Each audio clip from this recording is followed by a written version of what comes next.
Quando a sombra controla sua vida, padrões inconscientes e autossabotagem. Se você sente que está sempre tentando evoluir, mudar, crescer, mas algo invisível parece te puxar para trás, então fique comigo até o final desse vídeo, porque hoje nós vamos falar sobre aquilo que age silenciosamente por trás das suas escolhas, dos seus relacionamentos e até dos seus bloqueios, a sombra inconsciente. Muitas pessoas acreditam que estão se sabotando por falta de força, disciplina ou fé. Mas a verdade é mais profunda. Ninguém se sabota conscientemente. A autossabotagem é sempre um mecanismo de proteção criado em algum momento da sua história. A sombra não surge para te destruir. Ela surge para te proteger.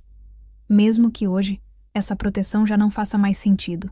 Quando você era mais jovem, talvez criança, talvez adolescente, você aprendeu que para ser aceito precisava se calar, ou agradar, ou ser forte, ou não demonstrar emoções. E aquela versão sua fez o melhor que pôde com os recursos que tinha. O problema é que essas estratégias continuam ativas mesmo quando já não são necessárias. E é assim que a sombra passa a controlar sua vida sem que você perceba. Ela age quando você adia decisões importantes, desiste antes de tentar, entra sempre no mesmo tipo de relacionamento, sente medo de se mostrar, sente culpa ao se priorizar, cria desculpas para não avançar.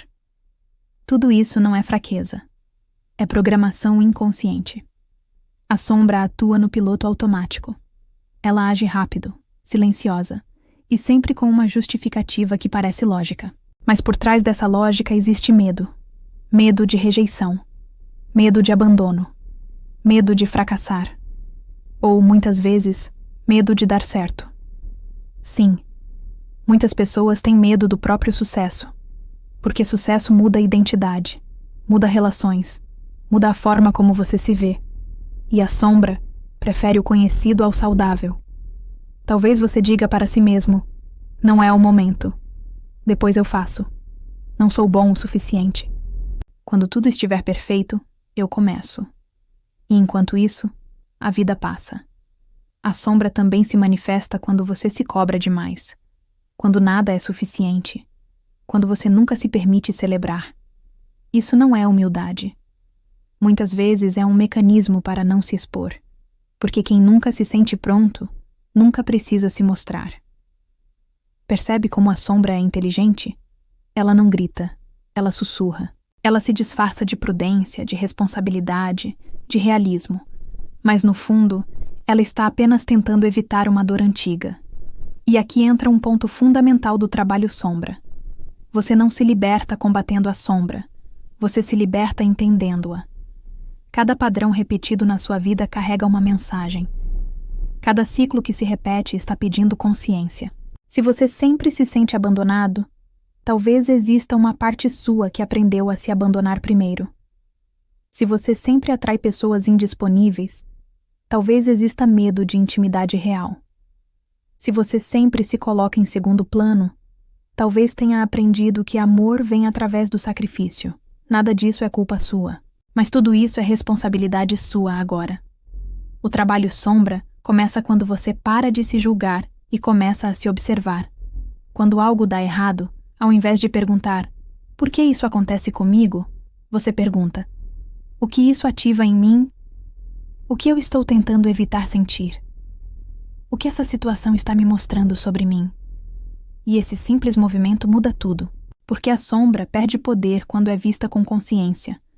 No começo, isso pode gerar desconforto. Você pode perceber comportamentos que não gosta. Pode perceber que, em alguns momentos, você se traiu, se diminuiu, se calou. Mas aqui está a cura. Você não fez isso porque era fraco. Você fez isso porque precisava sobreviver emocionalmente. Hoje, você não precisa mais desses mecanismos. E o corpo sabe disso. A alma sabe disso. Por isso o desconforto cresce. A sombra também se manifesta no corpo. Cansaço constante. Tensão. Ansiedade sem motivo claro. Sensação de estar travado, porque o corpo carrega aquilo que a mente não quer ver. Quando você começa a integrar sua sombra, algo poderoso acontece. Você recupera energia. Energia que antes estava sendo usada para manter máscaras. Você começa a dizer não sem culpa, a se posicionar sem medo, a escolher diferente. E isso não acontece de um dia para o outro. É um processo, um caminho. Mas cada vez que você escolhe consciência ao invés de repetição, você avança. Antes de encerrar, eu quero que você reflita com honestidade. Qual padrão mais se repete na sua vida hoje? Em que área você sente que sempre trava? Não para se culpar, mas para começar a ver. Porque aquilo que você vê, você pode transformar. Se esse vídeo fez sentido para você, curta, compartilhe com alguém que também pode estar vivendo isso e se inscreva no canal para continuar essa jornada comigo. No próximo episódio, nós vamos falar sobre emoções reprimidas, raiva, medo e culpa, e como elas guardam mensagens essenciais da sua sombra. Escreve aqui nos comentários. Eu escolho sair do piloto automático. Gratidão.